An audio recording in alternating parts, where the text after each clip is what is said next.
हर हर महादेव मेरे शिव के भक्तों।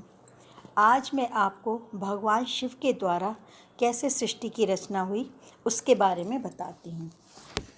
जिस समय सर्वत्र केवल अंधकार ही अंधकार था, न सूर्य दिखाई देते थे न चंद्रमा, अन्य ग्रह नक्षत्रों का भी कहीं पता नहीं था, न दिन होता था न रात, अग्नि, पृथ्वी, जल और वायु की भी सत्ता नहीं थी।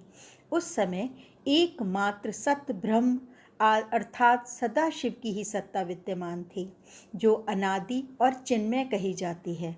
उन्हीं भगवान सदाशिव को वेद, पुराण और उपनिषद तथा संत महात्मा आदि ईश्वर तथा सर्वलोक महेश्वर कहते हैं।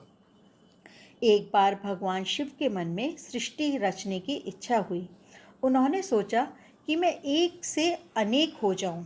ये विचार आते ही सबसे पहले परमेश्वर शिव ने अपनी पराशक्ति अंबिका को प्रकट किया तथा उनसे कहा कि हमें सृष्टि के लिए किसी दूसरे पुरुष का सृजन करना चाहिए, जिसके कंधे पर सृष्टि संचालन का महान भार रखकर हम आनंदपूर्वक विचरण कर सकें। ऐसा निश्चय करके शक्ति सहित परमेश्वर शिव ने अपने वाम अंग के 10वें भाग पर अमृत मल दिया। वहाँ से तत्काल एक दिव्य पुरुष प्रकट हुआ। उसका सौंदर्य अतुलनीय था, उसमें सत्व गुण की प्रधानता थी। वह परम शांत तथा अथाह सागर की तरह गंभीर था।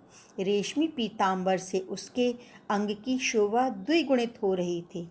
उसके 4 हाथों में शंख, चक्र, गदा और पद्म सुशोभित हो रहे थे।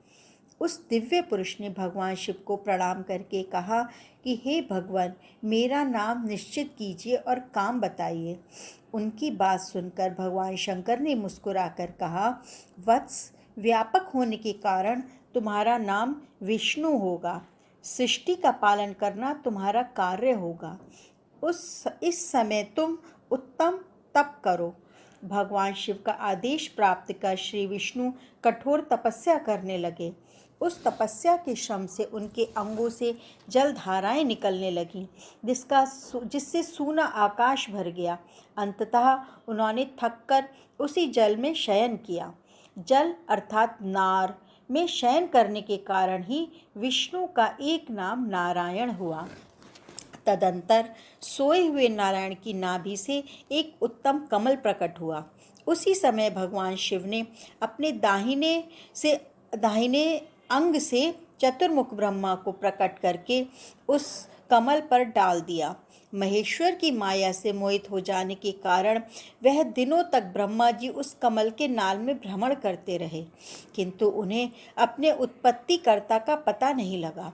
आकाशवाणी द्वारा तप का आदेश मिलने पर ब्रह्मा जी ने अपने जन्मदाता के दर्शनार्थ 12 वर्षों तक कठोर तपस्या की। तत्पश्चात उनके सम्मुख भगवान विष्णु प्रकट हुए। परमेश्वर शिव की लीला से उस समय वहाँ विष्णु और ब्रह्मा जी के बीच विवाद छिड़ गया।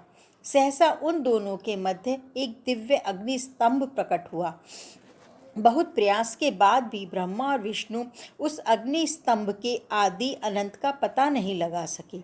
अंततः थककर भगवान विष्णु ने प्रार्थना किया कि महाप्रभो, हम आपके स्वरूप को नहीं जानते, आप जो कोई भी हो हमें दर्शन दीजिए। भगवान विष्णु की स्तुति सुनकर महेश सहसा प्रकट हो गए और बोले, सुर शेषगण, मैं तुम दोनों के तप और भक्ति से भली भांति संतुष्ट हूँ।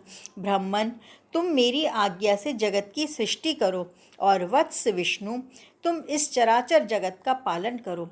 तदंतर परमेश्वर शिव ने अपने हृदय भाग से रुद्र को प्रकट किया और उन्हें संहार कर दायित्व सौंपकर वहीं अंतर्ध्यान हो गए।